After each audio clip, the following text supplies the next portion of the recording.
Good afternoon, everyone. Welcome to the House Appropriations Committee, Transportation and Environment Subcommittee, first hearing.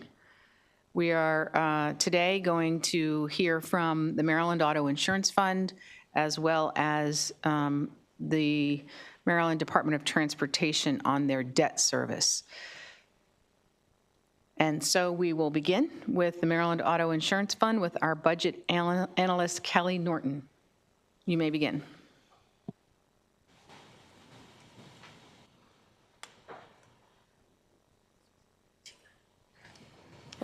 Thank you. Again, I'm Kelly Norton, and I am the DLS analyst for the Maryland Auto Insurance Fund. We're going to begin with page 1, where we have the operating budget summary. The budget for calendar 2026 is projected to increase to $36.5 million, a 3.2% increase compared to calendar 2025.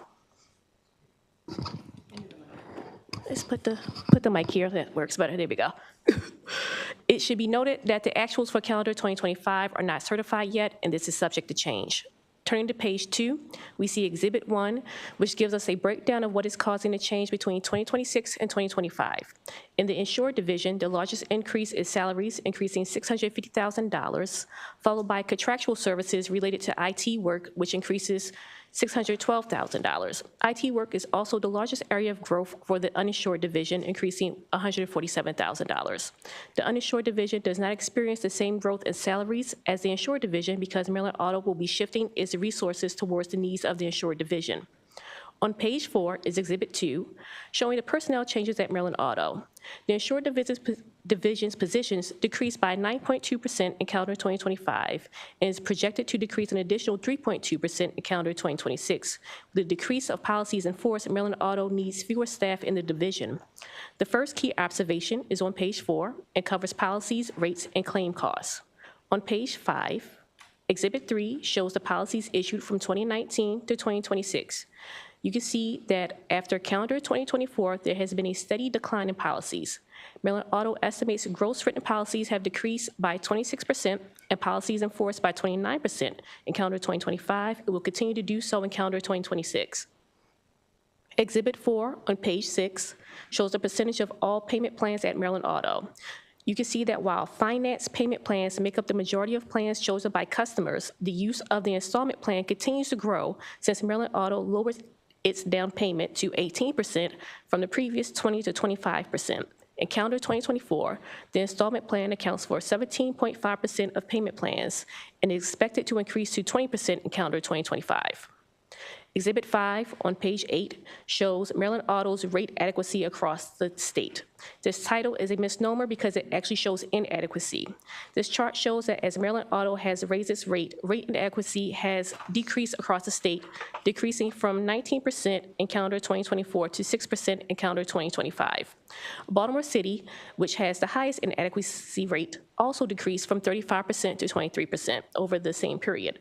Maryland Auto would note that this could be contributed to not simply the raising of rates, but consumers shifting to liability policies requiring less payouts for claims related to physical damages, as well as operational efficiencies and overall cost reduction measures. Turning to page 9, there is Exhibit 6 showing the average claim costs. Costs have steadily increased since calendar 2021. The average property damage claim is approximately $4,200 in calendar 2025, a 0.6% increase from the previous year. The average bodily injury claim is approximately $12,000, an 11.5% increase from calendar 2024. Maryland Auto attributes the rise in bodily claims to an increase in medical bills presented for evaluation and settlement. Key observation 2 begins on page 10 and covers the insured financial reports and surplus history. Exhibit 7 that begins at the bottom of this page and carries over to page 11 shows the insured division's financial statement. It includes 2024 actuals, 2025's estimated closeout, and 2026's projections. Calendar 2024 had a higher than anticipated surplus at $3.5 million due to higher than expected income and lower than expected claims. The insured division's revenue is driven by policy premiums, but as discussed earlier, there's a decrease in policies from calendar 2024 to calendar 2025, leading to an expected decrease in revenue. Maryland Auto estimates a net loss of $14.3 million in calendar 2025. This loss reflects a reduction in operating losses of 21.3% compared to calendar 2024. Due to the levying of a personal auto assessment in calendar 2025, the ending surplus is expected to increase from $3.5 million in calendar 2024 to $10.1 million in calendar 2025. Maryland Auto projects that there will be a significant decrease of 21.7% in premium revenue in calendar 2026, corresponding with a decrease in policies in force in calendar 2025. This larger net loss is paired with an assessment that is expected to be in the range of $14.9 million in calendar 2026, but that amount can change. The Department of Legislative Services recommends adopting committee narrative requesting that updated financial statements be submitted to allow for additional monitoring of conditions. Exhibit 8 on page 12 shows the surplus funds since Maryland Auto's creation. The division's surplus funds peaked in calendar 2007 at approximately $185 million and has been on the decline since. There were a few years when the surplus slightly increased over the previous year, but the last increase occurred in calendar 2020.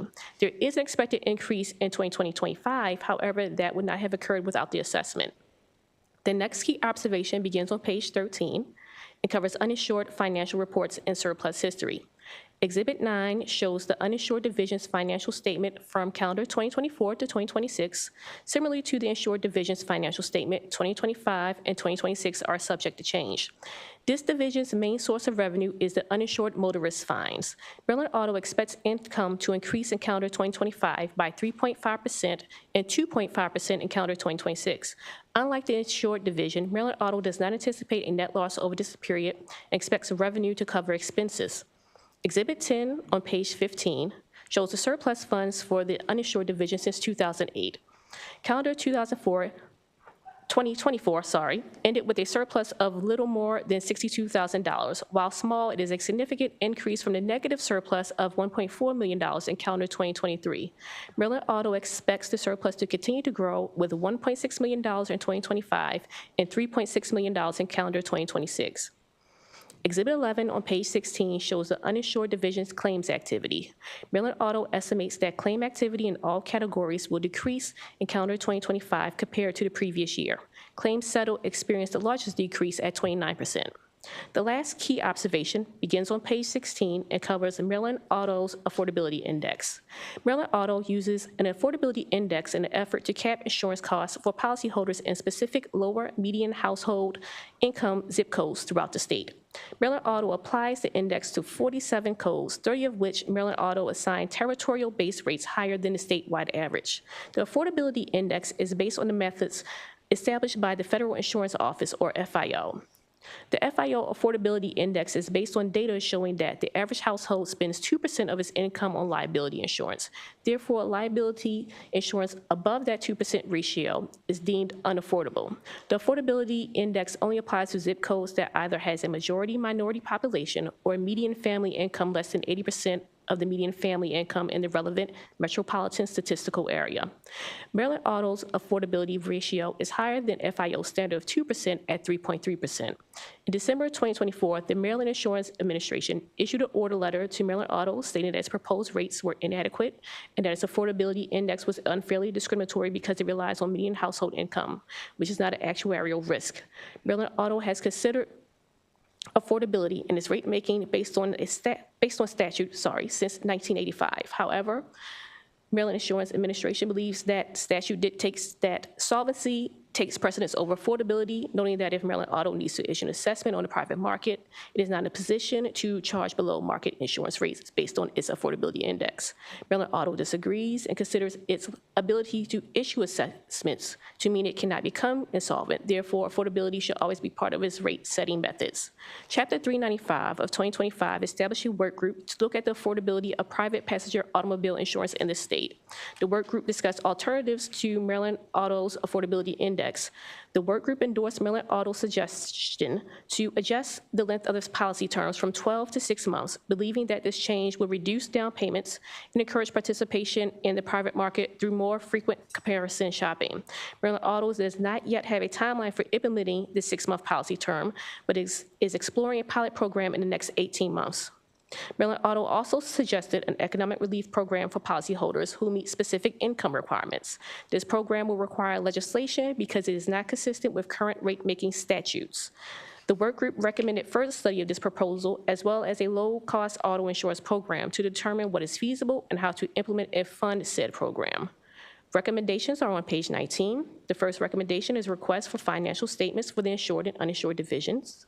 The second recommendation is for a report from the insured division regarding its premiums, expenditures, and policy information. That concludes my presentation. Thank you.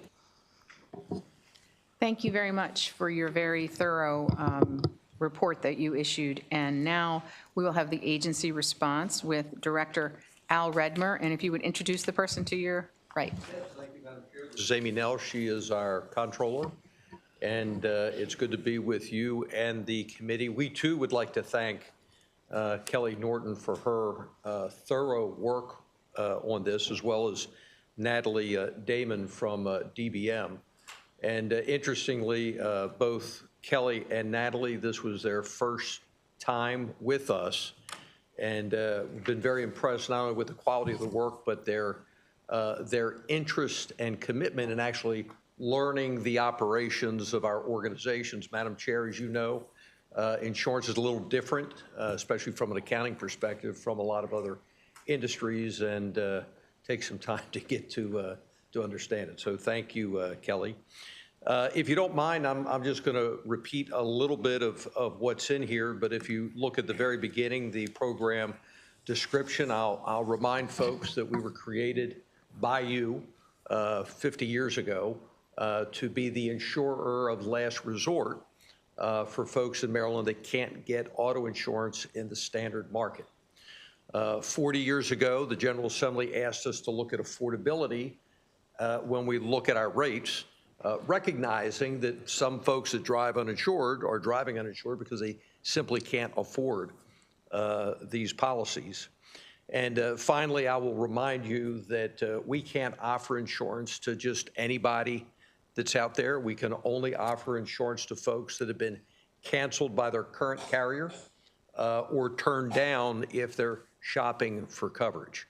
The moral of that story is we can't proactively do anything to generate new business. We get what is left over from the rest of the marketplace.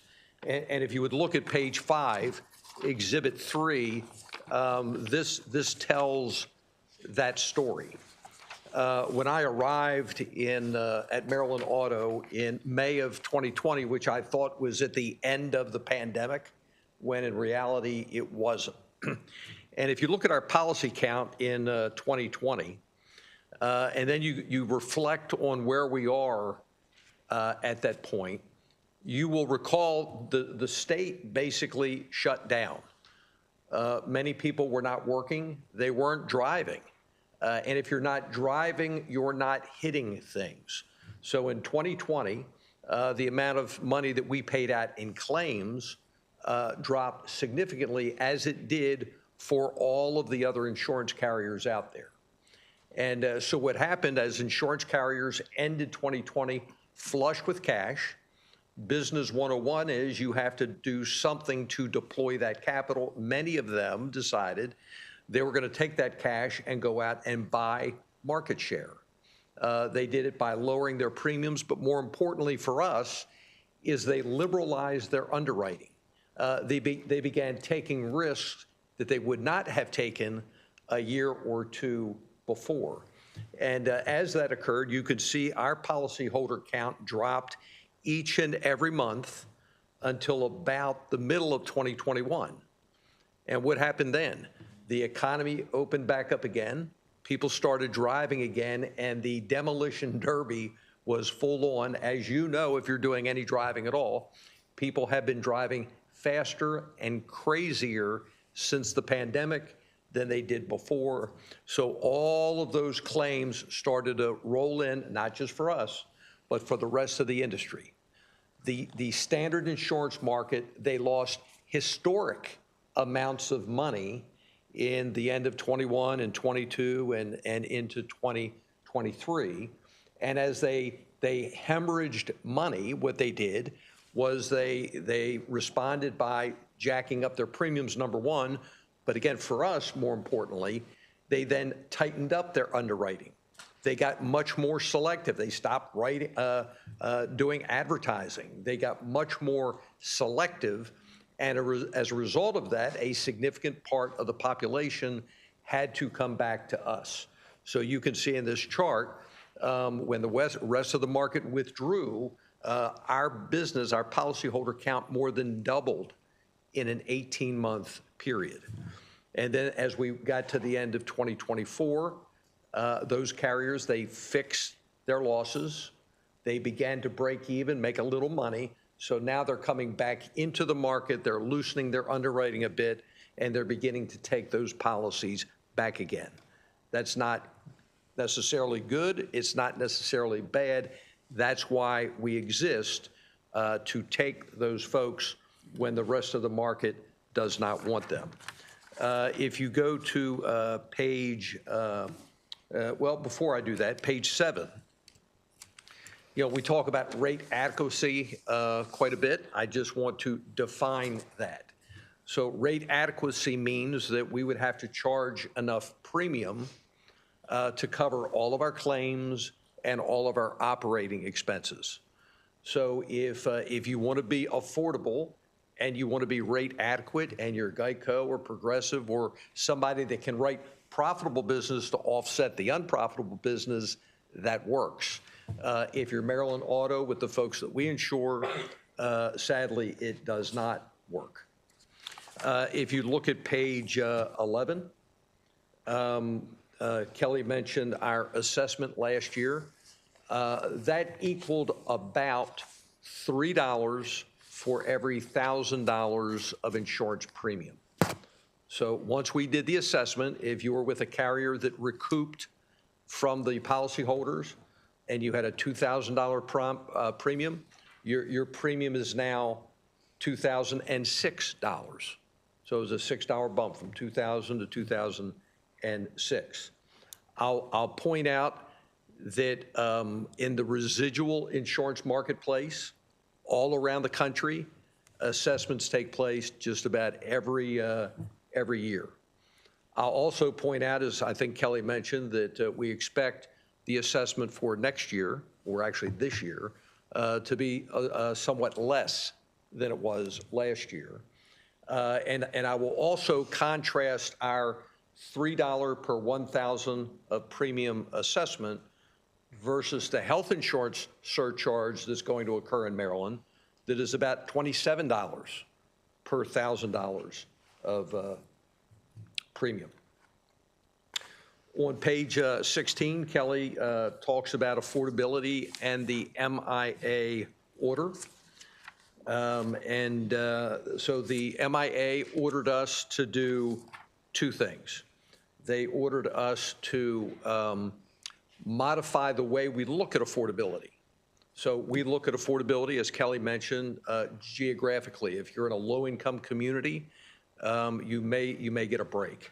The MIA has asked us to try to figure out how to do that on the individual policyholder level instead of using geography, and we're currently trying to figure out how to do that. We're hoping to be able to leverage the platform being developed by DHS, Maryland Think, I think it's called. So we're hoping to be able to leverage that platform. The other part of the order requires us to abandon affordability by the end of 2027, meaning we would have to be completely rate adequate. I will point out that Maryland already has some of the highest auto insurance rates in the country. And I will point out that if we were mandated to be rate adequate today, we would have to raise rates in some low-income communities between $30 and $53 Mr. Vice Chair, I'll point out that, the 53% is 21230 in Baltimore City.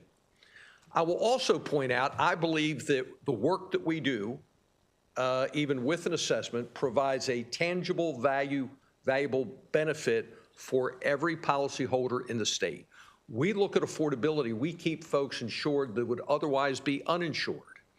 And as a result of that, as you know, we all pay, if you go look at your automobile insurance policy, we all pay for uninsured motorist coverage. In Maryland, it's between $60 to $70 a year. If you go to Washington, D.C., where they do not address affordability at all, that number is double. So I believe, I advocate that $60 to $70 differential that we save in Maryland is a valuable, tangible benefit that we provide all policyholders, because we do look at affordability when creating our rates. And with that, Madam Chair, the only other thing is that we will concur, as I said the other day, we will surrender to the analyst recommendations. Thank you. Did you want to go over the uninsured division?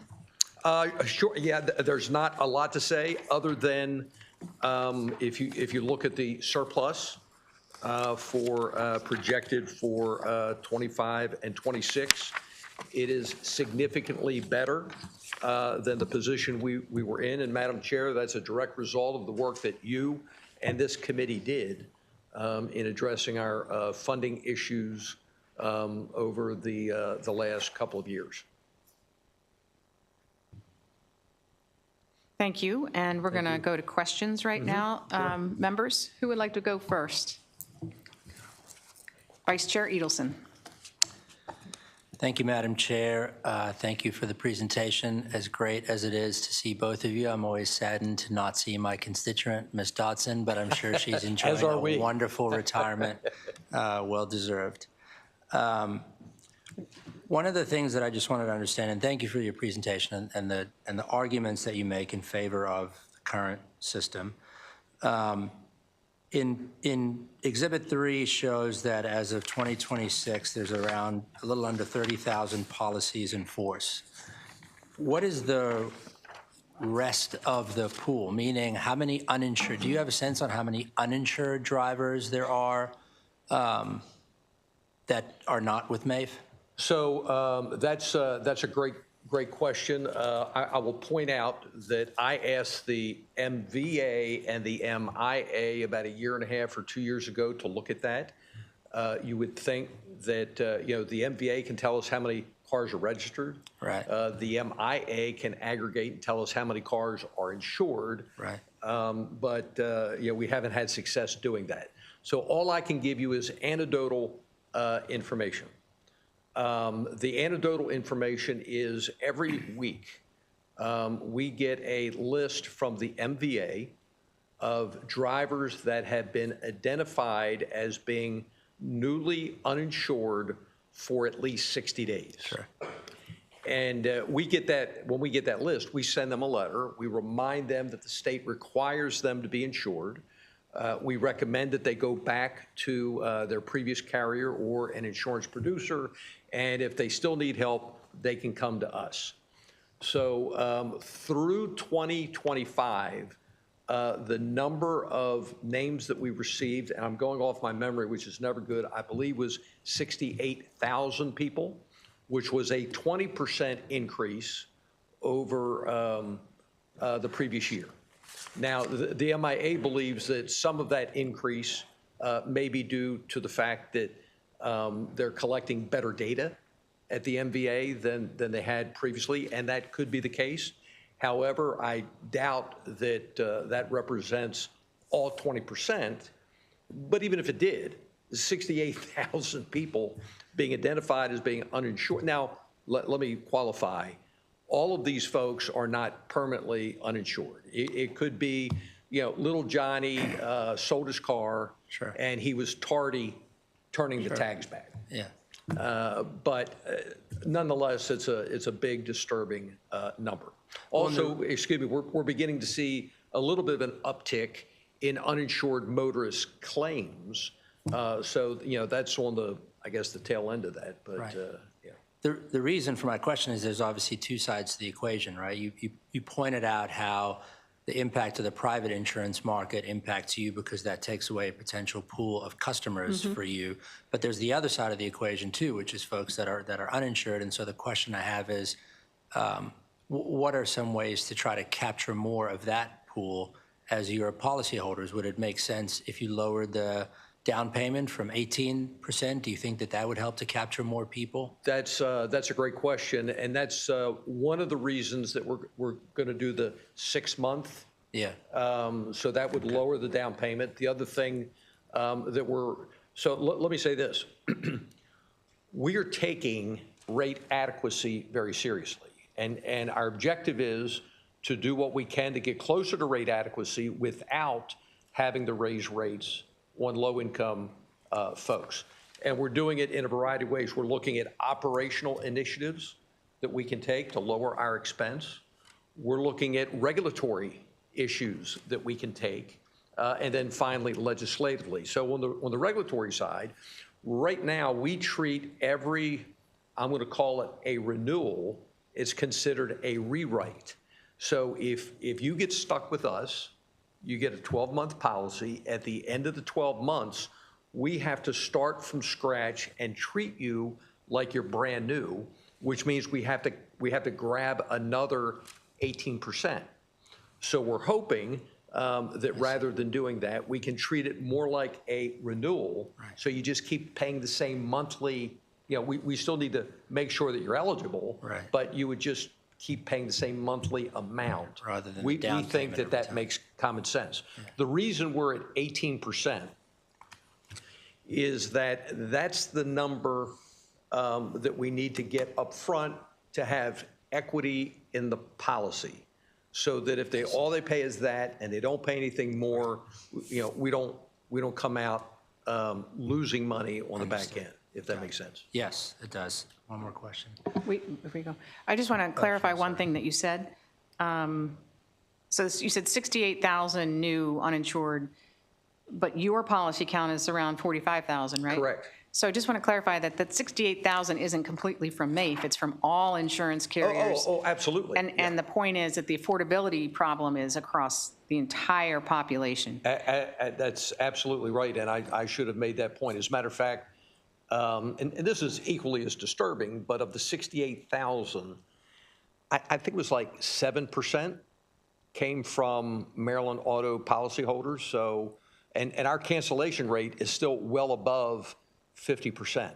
So for every policy that we write, more than 50% are gone before the end of the year. As a matter of fact, I think the average length of time that folks are insured with us, the average, it used to be like 120 days or no, it used to be like 140 days, now it's 120 days, something like that. Mm-hmm.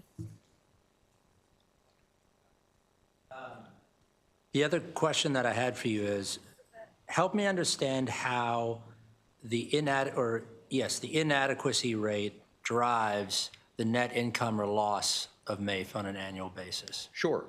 So if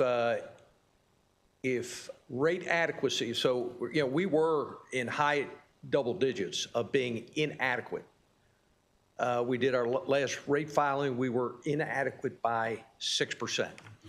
So what that means is for every dollar that we collect in premium and investment income, we are paying out $1.06 in claims and operating expenses. So I guess what I'm struggling with then is, given the significant decrease in the inadequacy rate, why is it that the net income/loss ratio is going in the wrong direction? That makes sense? Because we're still losing money. So, but at a higher rate. So as the inadequacy rate is coming down, the net loss estimated for 2025 is 14 million, and yet the net loss for 2026 is 19 million. great question. So the premium number is based on earned premium. So if we write a premium today and it's $1,200, we get $1,200 in cash. That money goes into the bank. But we don't recognize that as income. We recognize $100 as income. Then next month, it's another $100, and then it's another $100, et cetera. So if you compare our rate adequacy, you also have to look at the policy count that we have. So we have a higher policy count in 2024. That's throwing off more earned income. As the policy count drops, that earned premium number drops significantly. So it's the difference between the earned premium and the claims and operating expenses, not the gross. So should we? So it's, I'm sorry, there's a lag. So you know, when we're, if you go back from 22 to 24, when we were writing a lot of new business, so we have a growing earned income, and it takes a while before the claims to kick in. Got it. They don't go out and hit something the first day. It's usually like the third day. So we should expect that inadequacy rate to climb then? Potentially until, you know, revenues go back up again. That's right. Okay. So again, we're doing what we can on the operational side to keep expenses low. And again, like any other industry, any other organization, scale matters. So, you know, I'll just exaggerate the point. You know, if we have 30,000 policies, we could probably handle 40,000 policies with the same number of people. Theoretically. Delegate, go ahead. I was just going to add that also, as you're raising the rates and increasing your adequacy, you are also kind of you're squeezing a little bit. Thank you. The cancellation rate is getting some pressure as well. So we have seen our cancellation rate go up. So that does reduce the revenue on the top end of the income statement. And so that squeeze is happening as well. Delegate Spiegel. Thank you, Madam Chair. Good to see you all again. So obviously in these hearings, we focus mostly on the larger analysis of policy impacts, adequacy, affordability, and all these other factors we've been discussing today. But I wanted to ask a few questions about particular expenditures in the proposed budget, personnel in particular. We noticed, you know, a noticeable, at least, increase in proposed expenditures for salary and benefits, as well as a pretty significant increase for IT outsourcing, for IT project management. And I guess it's a total of about $1.1 million more than calendar year 2025. So I wanted to ask what's driving that, and how does that increase compared to increases from the previous year, as well as, you know, how does that correspond or not correspond to the fact that you have personnel data reflecting a decrease of about 11% of your positions in terms of total overall personnel. I know that there was a reference to movement of some activity from one division to another. Did that offset some of the reduction in personnel? I just kind of want to get a sense of, you know, how these numbers are growing and why. Sure. So before I turn it over to Amy, let's go back to Exhibit 3, because I think it tells the story, or at least tells part of the story. So we had, beginning in 2020, we had a deteriorating policy count. And as I said just a little while ago, there's always a lag between policy count and claims. So as policy count drops, the policy count drops, but you still have the claims that are sitting there. So in that kind of an environment, we are we have a lot more folks than you would think that you need because we need to handle all those claims. As the claim lag begins to catch up with the policy count drop and folks leave, we do not backfill those positions. So the head count will eventually begin to drop as we lose policy count. So there's a lag. Policies drop first and head count follows eventually. Well, then you go to 2022 and look at the fact that we doubled our business in 18 months. And when that happens, it doesn't take long. Once the policies come, the claims follow. And in that period of time, we could not hire people fast enough to keep up with the claims. And we outsourced part of the first notice of loss to an outside organization because we knew that the pendulum would swing and we'd lose policy count at some point in the future. Some of that capacity we brought on through contractors, some of whom were retired Maryland Auto employees. So now we're trying to catch up. So we can't hire people fast enough to keep up with the increased claims resulting from the increased policies. And then when 2024 hits, now we're back on the other side again. We're beginning to see a deterioration. It takes a while before the claims settle down. So we had more people than we probably would have liked, but you still need to handle all that stuff. So there's always a lag between the claims and the policy count, either up or down, and that's reflected in part in our financials. Yeah. Sure. I'd just add for the, specifically for the employee salaries and the fringe benefits, we don't budget for layoffs or anything of that nature.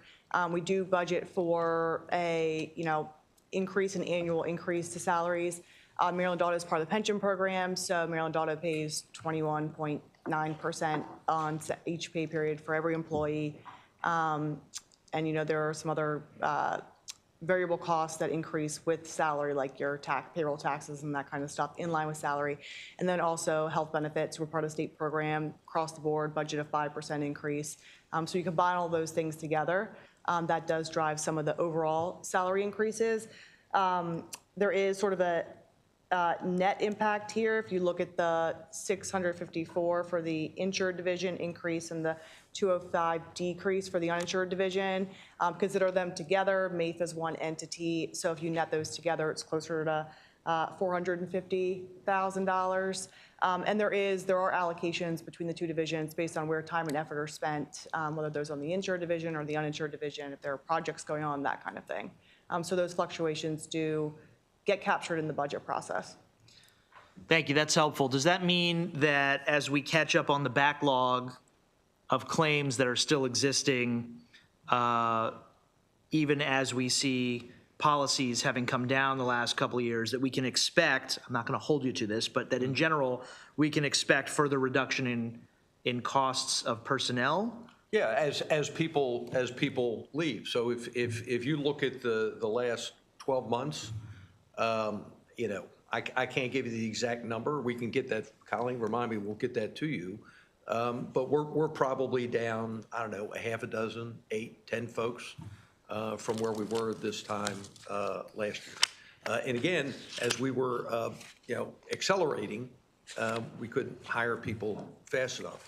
The last thing I'll point out is when our financials for 2025 are final in the next couple of weeks, we will see that our general and administrative expense load is going to be somewhere around 10%.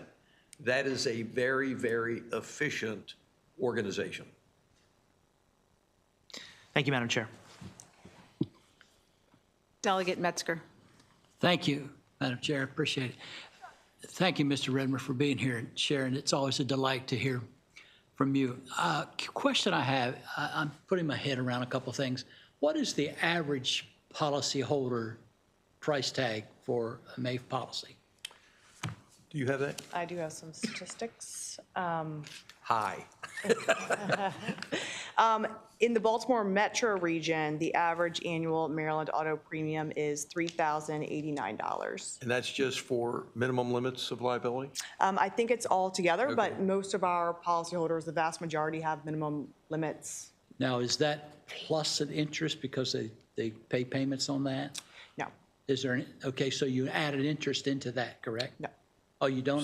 So like most insurance companies, and thanks to the General Assembly for giving us permission to improve our installment billing plan, we do have if somebody pays monthly, we have a policy fee, like every other carrier does.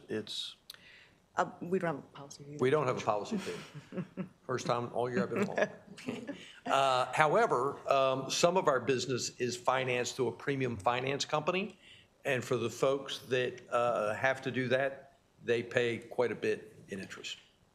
My thinking reason for that is I'm asking 3,000, and if you had add the interest into that is probably 3,900 per year, correct? So if they divide that down into several months, and then they think they're ahead, they pay 10 payments and they're free for 2.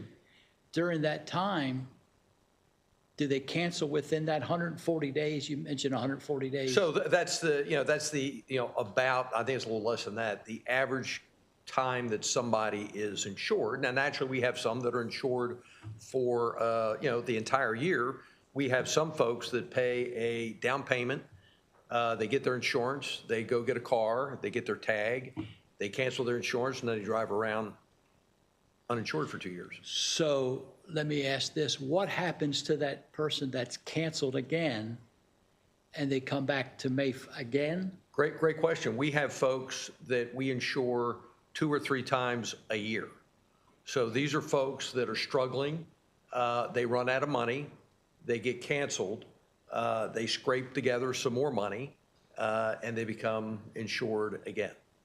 And I'll also point out, just going back to the affordability issue, we have seen a significant increase in the number of policies that are only liability insurance only. They've canceled their comp and collision. So these are folks that they desperately want to do the right thing. They want to keep insurance. They can't afford it, so they get rid of their comp, they get rid of their collision, they might lower their limits of liability, and they keep the absolute bare minimum required by the state. I guess what I'm trying to get at is to figure out a way to assist you in trying to stop the cancellation rate to being so high. Yeah. And if there's any way we could do that, I was thinking in my head maybe lower the premium where they don't have the interest and tell them to pay up front so much more. That way your losses won't increase. That's always the dilemma. We're trying to maintain premiums in low-income areas at the same time. Again, the Insurance Administration wants us to be rate adequate and increase rates significantly, and it doesn't work with the population that we insure. So if we think that there's a lot of uninsured drivers now, and at the end of 2027, we have to raise rates 30, 40, 50%, it's not going to be pretty. One more follow-up question. I've got to ask because it happened in my neighborhood, and I couldn't believe I was hearing that. A Maryland resident with a Virginia tag having MAFE insurance, is that legal? Mm-hmm. That is legal? Yeah, eligibility, they need Dave, just a driver's license? Yeah, they have to be registered in Maryland. Yeah. Mm-hmm. But Virginia tags? Can be. Something wrong. Yep. Wait, I just want to clarify that. You said, the gentleman in the back said they had to be registered in Maryland. You have to have a license in Maryland. They have a license, but they can have Virginia tags Mm-hmm. and still be insured by MAFE. Yes. Okay. Thank you. Delegate Harrison, our newest member who has an insurance I background. know she does. Thank you, thank you. That's why I'm now worried. You should be. No, I'm just kidding. Still on uninsured. So we have an increase in the number of individuals who are uninsured. But on page 15, we show that the number of uninsured claims received have decreased over the years and is still estimated to decrease for calendar 2025. So how is it, or can you surmise why we may have more uninsured individuals but fewer uninsured claims when those individuals who are insured by MAIF tend to probably have a few more issues, which is why they've had to come to MAIF, besides just regular affordability? Yep, that's a great question. So there, uninsured drivers fall into, I don't want to say uninsured drivers, I'm going to say the victims of folks being hit by uninsured drivers fall into two categories. So category number one is you get hit by an uninsured driver and they hit your car, you're driving, and what happens is your insurance is going to pay that claim under the uninsured motorist coverage provisions. The other thing is you get hit by an uninsured driver, but you don't have a car and you don't have insurance.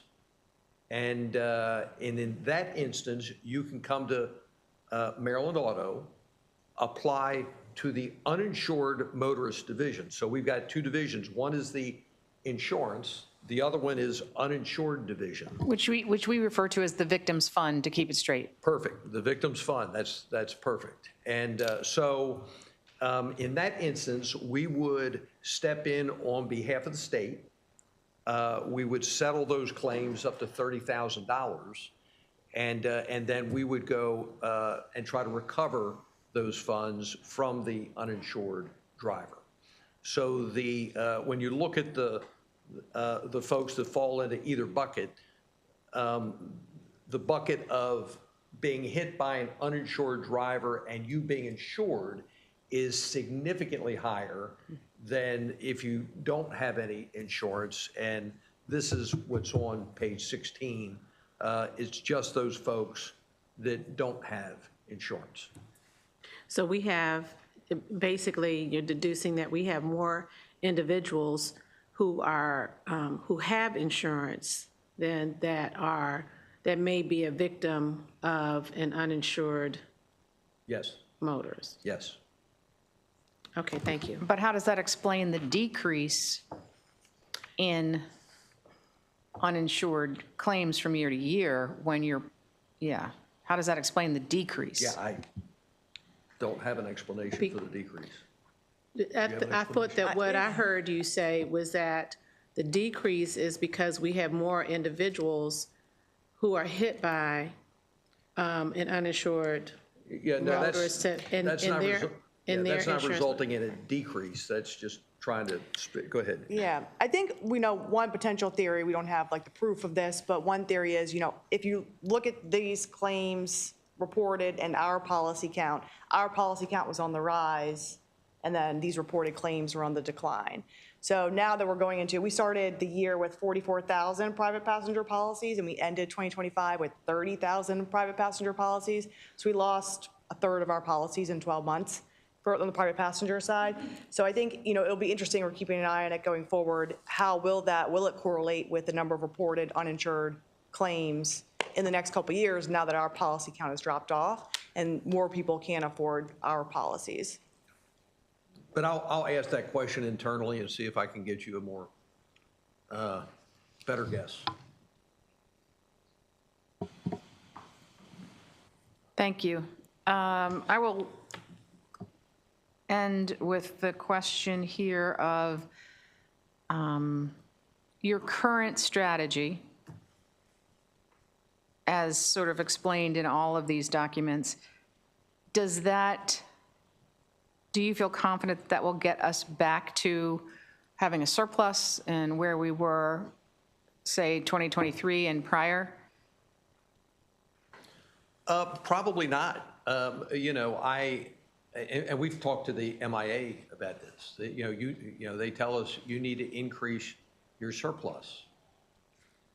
And, with the population that we insure, unless, they want us to be rate adequate and, and put in a profit margin like the rest of the industry does, I don't know how the numbers work.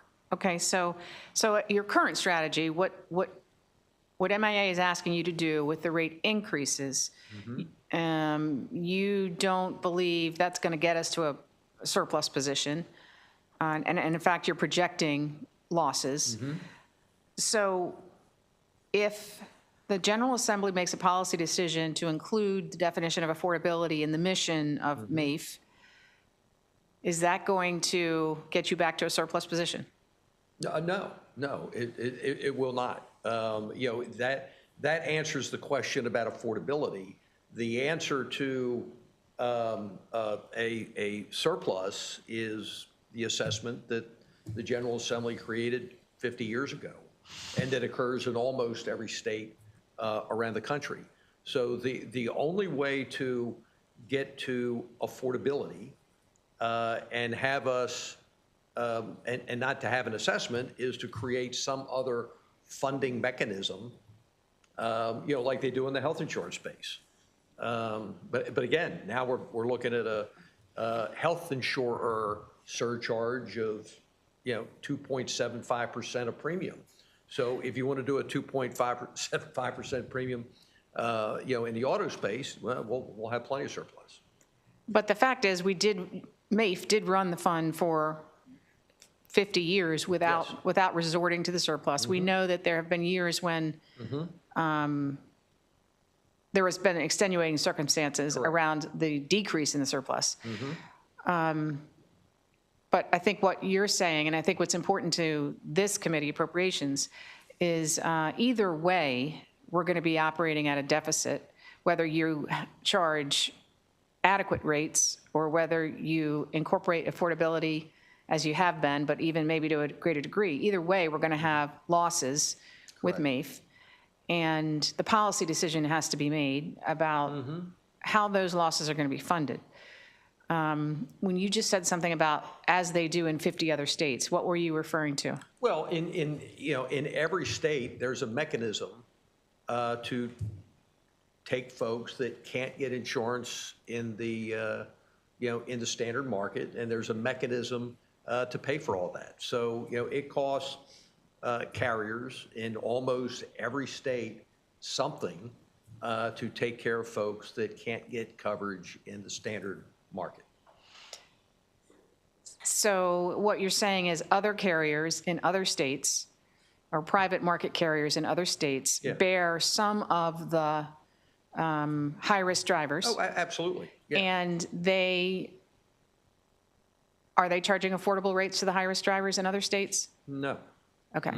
So I guess another question for another day is, if that's the case, why is Maryland so high with uninsured drivers? So I think it's because as I stated earlier, the national statistics are, we have some of the highest insurance rates in the country. Take Maryland Auto out of it. I mean, we just have high insurance rates, and that's because we have so much urban geography in this little tiny state. And I think affordability drives most of it. And last comment, but on affordability, we're impacting, we have higher rates, and to ask the carriers who will take this assessment and in most cases pass it down to other drivers. One way or the other. We are increasing our unaffordable rates even more for the entire population. Absolutely. And as I said previously, the fact that, with that being the case, the fact that we look at affordability and moderate the number of uninsured drivers compared to like DC, where they pay higher rates for uninsured motorist coverage. I believe what we do provides a value. And again, we're talking about folks, we could theoretically have adequate rates in low-income communities if we jacked up the premiums for folks in other parts of the state. That's illegal by charging excessive rates. But we're increasing the rates in a population of 30,000 people that already pay the highest amounts in the state, as opposed to diluting that expense through all, hundreds of thousands of policyholders around the state. And so this is the policy discussion that the Maryland General Assembly will have, and they will have it this year. For our purposes, though, we need to, especially this year, protect the general fund. And so we will be looking at this with that in mind, and into the foreseeable future. So the establishment of something for auto insurance similar to the health exchange, the Maryland Health Exchange, which is wildly successful, but is also very costly, is probably unlikely to happen in Maryland, at least for the foreseeable future. Not this year. Any other questions? We appreciate you coming back one more time. Thank you. Thank you. Thank you.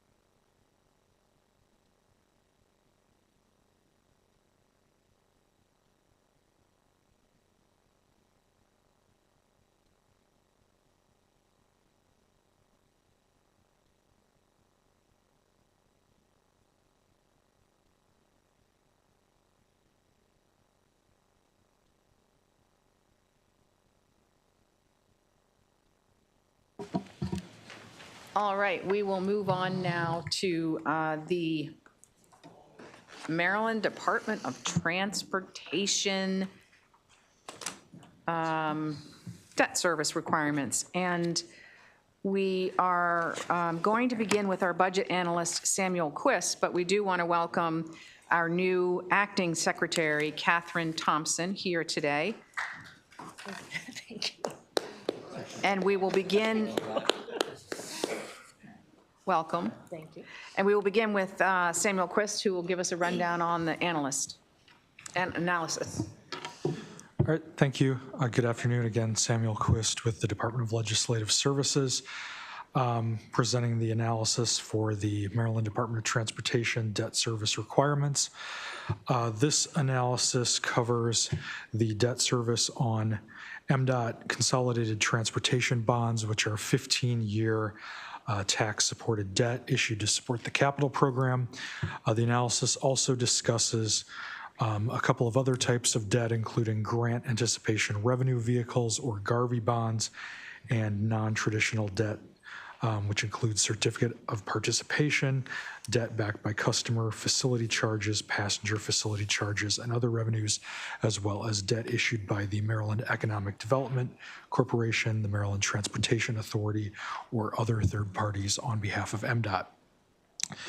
The chart on the bottom of page 1 of the analysis shows that the budget for debt service in fiscal 2027 increases by $33.7 million, or 8% to $452.9 million. On page 2, the top of page 2, there is discussion of a proposed deficiency appropriation for fiscal 26 that is included in the budget bill. This is a negative deficiency, which would reduce the appropriation for debt service costs by $8.2 million during the current fiscal year, reflecting lower than projected debt service costs than were projected last year. The savings is attributable to the refunding of previously issued debt at the most recent bond sale, as well as lower than anticipated initial payments on fiscal 25 and 26 newly issued debt. On pages 2 through 4 of the analysis, there is discussion of the 3 main criteria which pertain to the issuance of consolidated transportation bond debt. The first is a debt outstanding limit that is included in statute. This sets the amount allowable of outstanding debt at $5.0 billion. This was increased from $4.5 billion last session by Chapter 604, the Budget Reconciliation and Financing Act. The General Assembly also has authority each year in the budget bill to set a debt outstanding limit for the budget year. There are 2 debt service coverage ratios that are included in the department's bond resolutions. These require that annual net income and pledged taxes from the prior year equal at least 2.0 times the maximum future debt service payments on all consolidated transportation bonds. The department also has an administrative threshold of 2.5 times the maximum future debt service. Due to the fact that the net income debt service coverage is typically the smaller of the 2, this is typically the limiting factor. In MDOT's most recent Transportation Trust Fund financial forecast, the net income to debt service ratio is projected at 3.6 times in fiscal 2027. And although it declines in future years and reaches the 2.5 times administrative threshold in fiscal 2031, the debt service coverage ratios remain in compliance in all 6 years of the financial forecast. On page 4, Exhibit 1 of the analysis provides a summary of bond issuances, debt service, and debt outstanding per year from fiscal 2017 through fiscal 2031 projected. You can see here that there were no new bond issuances in fiscal 23 and 24, which resulted in a downward trend in those years. There were new debt issuances in fiscal 25 of $200 million, fiscal 26 of $345 million, and in fiscal 27, there is $785 million in new issuances. The issuances projected in fiscal 27, as you can see, compared to other years, are a relatively large amount of issuances for a single fiscal year. However, as mentioned previously, MDOT maintains in compliance with its debt service coverage ratios, so there is debt capacity for that increased issuance. However, as shown in Exhibit 1, as a result of increased issuances in the out years of the forecast period, there is an increase in the debt outstanding, which increases to just under $4.0 billion in 2031. Page 5 of the analysis, there's discussion of grant anticipation revenue vehicles, or GARVI bonds.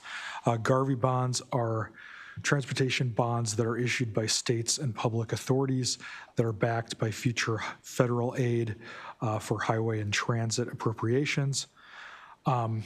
Basically, the use of GARVI debt increases the size of the capital program in the short term at the expense of future federal funding available in the long term. State statute surrounds the allowable uses of GARVI bonds. Currently, statute allows GARVIs with maturities of 15 years and stipulates that debt outstanding for GARVIs not exceed $1 billion at the end of any fiscal year, and there is a specific list of allowable uses for projects set in state statute. The state has used GARVI bonds once in the past for debt for the Inter-County Connector project. And last year in Chapter 604, the Budget Reconciliation and Financing Act, the allowable uses was expanded to include the rehabilitation of the light rail system.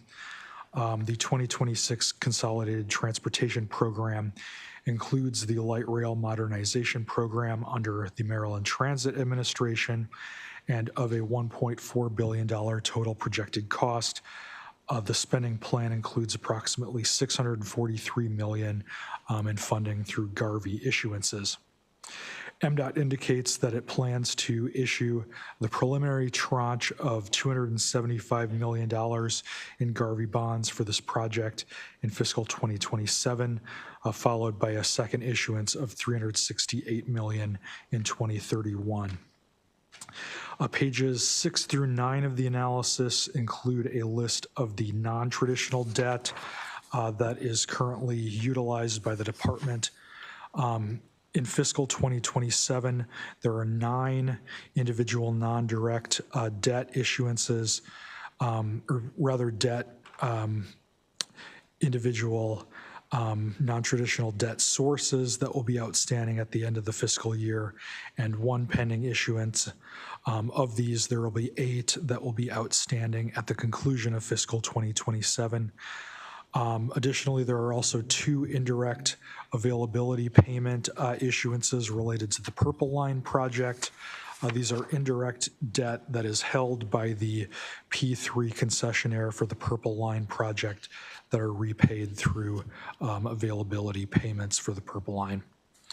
As shown at the end of Exhibit 2 on page 9, total direct and non-traditional debt, the principal outstanding at the end of fiscal 27 is projected at $819.2 million, and the fiscal 2027 debt service is projected at $86.9 million.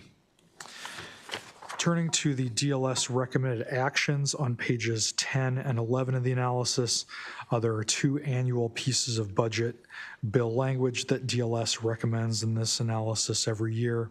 The first is language that is setting a debt outstanding limit for fiscal 2027 of $3.37 billion for consolidated transportation bonds, as well as setting limits for non-traditional debt. And then this language also sets procedures for which the department may increase debt above this through notification through the budget committees. The second recommendation on page 11 is for 2 reports on non-traditional debt that are due with the September and January financial forecast. And that concludes the DLS presentation. Thank you. Thank you very much, Mr. Quist. We appreciate your comprehensive review. And along with Acting Secretary Catherine Thompson today, we have Deputy Secretary Samantha Biddle, and we appreciate you both being here. Would you like to begin your response? Yes, please. Good afternoon, Chair Watson and members of the committee. For the record, I'm Katie Thompson, Acting Secretary of Transportation. It's a pleasure to be before you today for the first of what is a number of budget hearings together. I'd also like to thank Sam Quist for his work to prepare the budget analysis. As I'm stepping into this role, it is helpful to review these analyses and prepare for these budget hearings to quickly get up to speed on the department's recent activities. MDOT has a long history of strong financial management, as evidenced by its credit ratings of AAA from S&P, AA1 from Moody's, and AA+ from Fitch. As Sam noted, MDOT sold bonds twice this year. In June, we sold $200 million of consolidated transportation bonds at a true interest cost of 3.81%. And in November, we hit the market again with the sale of $345 million in bonds at a true interest cost of 3.43%. At the October sale, we also took the opportunity to refinance $500 million of outstanding bonds. Since these bonds will be outstanding for a shorter period of time than the new bonds, we were able to secure lower interest rates of 2.47%. This refinancing provides $18 million in debt service savings over the remaining 7-year life of the bonds. Turning to the DLS analysis, DLS recommended 2 pieces of annual budget bill language, and MDOT concurs with both. This concludes my remarks, and we're happy to answer any questions you may have. Great, thank you. Who would like to begin?